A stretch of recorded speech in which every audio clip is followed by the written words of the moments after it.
Welcome to Northeast Alabama Sports Live. I am your host, Mark Everett Kelly, and we are here in Anniston for the first weekend of high school football. Let's first thank our sponsors. We have Miles over at the Cattle Stampede in Fort Payne. Great place to get a great family meal at a great family price. If you mention my name, Mark Everett Kelly, and the podcast Northeast Alabama Sports Live, Miles will give you 10% off. And Bobby Ledbetter's Twin City Auto Sales over. He's got offices in Gadsden and Fort Payne. If you mention, again, my name, Mark Everett Kelly, and this podcast, Northeast Alabama Sports Live, he will give you $500 off the next deal he makes with you.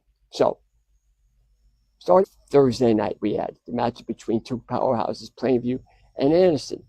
Plainview, one of the best teams, I believe, in to get to DeKalb County this year. I got a quarterback by the name of Owen Hope. Big-time players make big-time plays in big-time games. Now, maybe a Jamboree isn't a big-time game, but for Owen Hope, he had 2 touchdown runs, showing why he is one of the best players in DeKalb County. Actually, they were first quarter touchdown runs to give Plainview a 13-0 lead. However, Anniston comes back. You have Jamoris Young with a touchdown pass to Jakari Carr, senior Jakari Carr, cut it to 13-8. Later, Anniston took a 14-13 lead on a Kyron Marlboro 5-yard touchdown run. 1-point lead for Anniston. Now, they only played a half to determine the score. So, first half, second half, Anniston took a 14-13 lead. Plainview got the ball back with under a minute left, drove down the field, and thanks to Braden Lingerfeld, a go-ahead field goal as time expired at the end of the first half, gave Plainview a 16-14 win. I'm Dawson. I'm Chris. Yeah, you guys won the first half.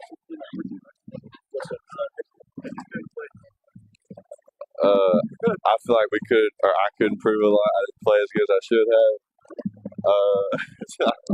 I feel like up front we were very strong, playing our technique and running our guys to where we were supposed to go.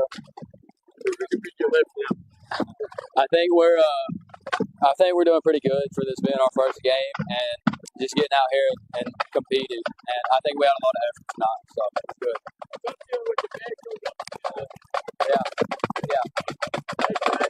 Yeah, no problem.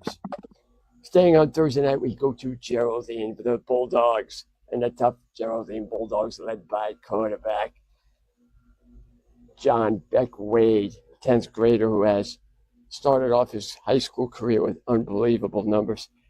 Very diverse, can run the ball and throw the ball, showed why he is diverse.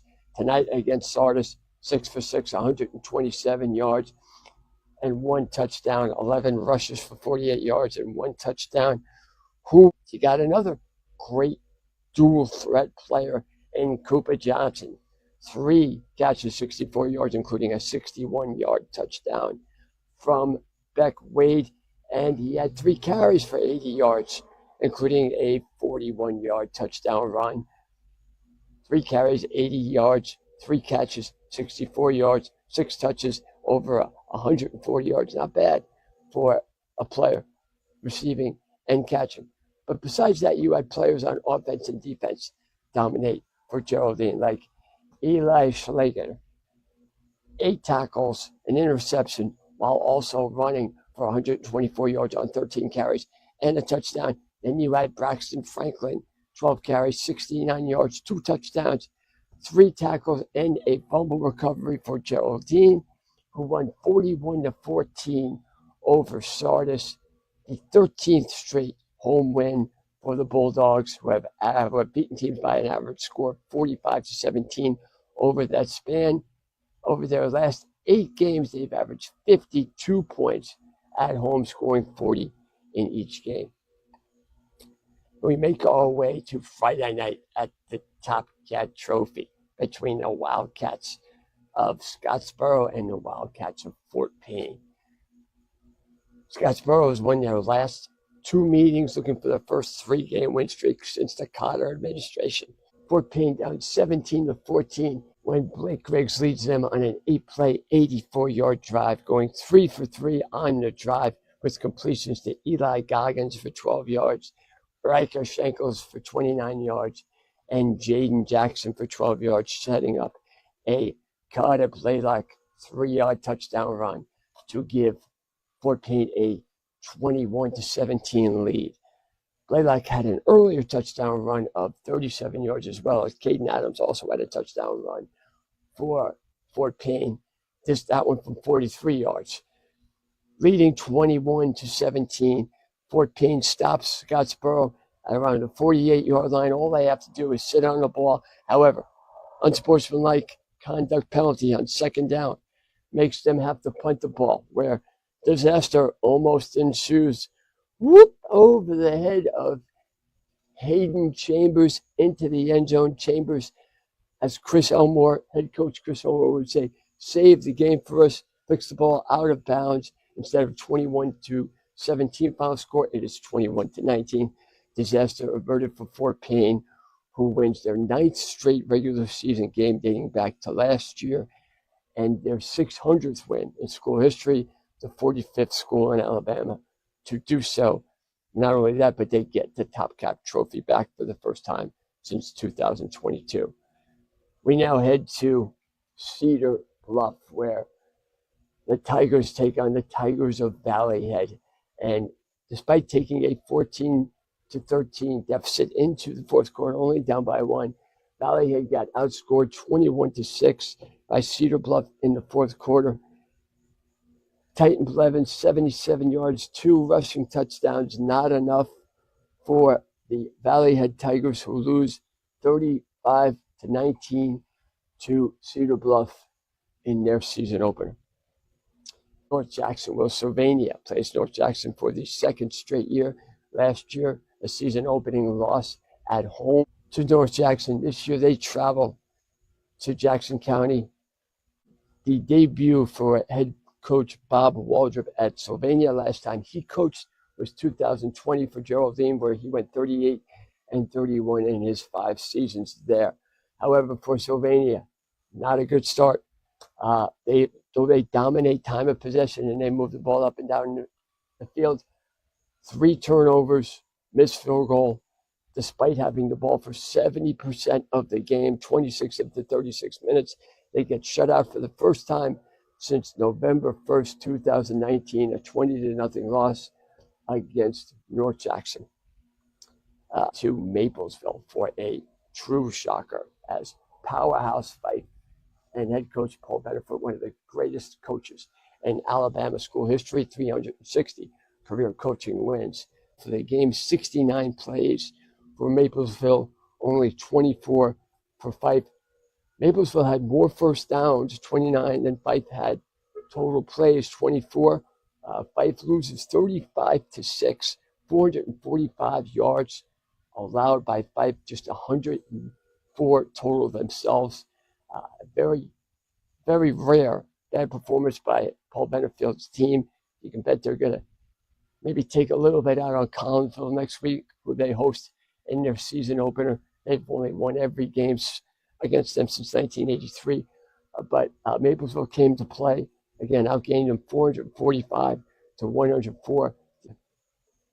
We close up the night at Ider in the game of the week. The Ider Hornets, losers of 17 straight entering this game in their home opener for Josh Clement's debut as head coach. Everybody excited for the Hornets opener as they look great in their black uniforms.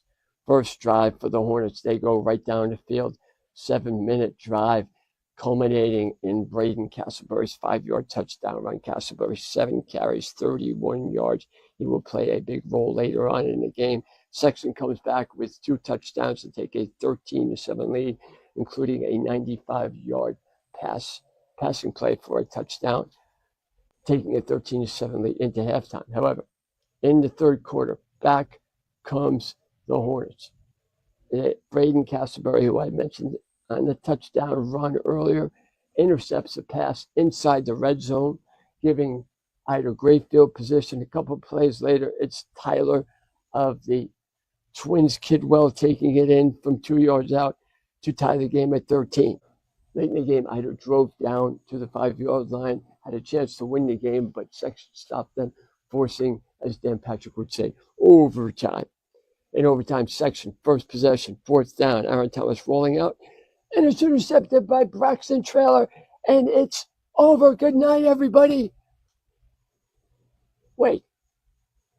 High school football rules stipulate you cannot score on a defensive turnover. The ball is dead.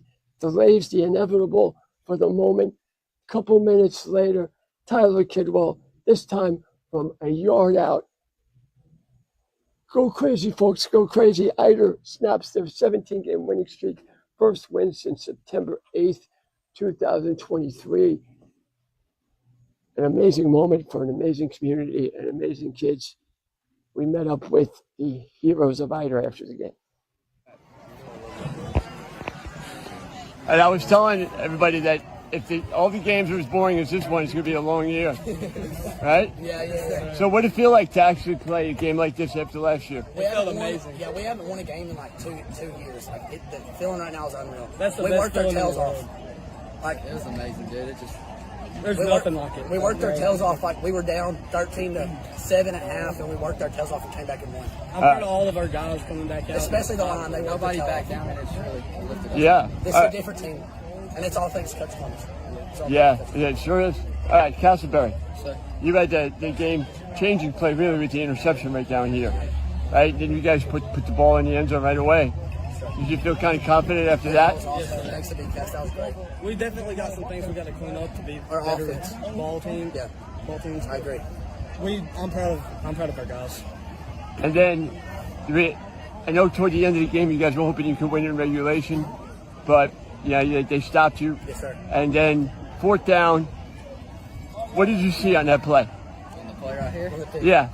Yeah, I thought I was in the wrong spot because I was supposed to have dude over here, but last second I just went to the other side, and I just saw the ball coming my way, so I picked it and just ran. It felt amazing. It was crazy. And for those of you who don't know, there's a high school rule where once the defense gets the ball, the play's dead. I didn't know either. We still want to take it back no matter. Oh, I know. Everybody was running with you down the sideline. You had Coach Clips little knew the whistle kids was blowing, running. but it didn't matter. I couldn't hear crap. That's all momentum. That's the momentum thing. Yeah, and you took off, man. I would have kept running actually, like Mark Gump. I would have been in Anniston. So, momentum.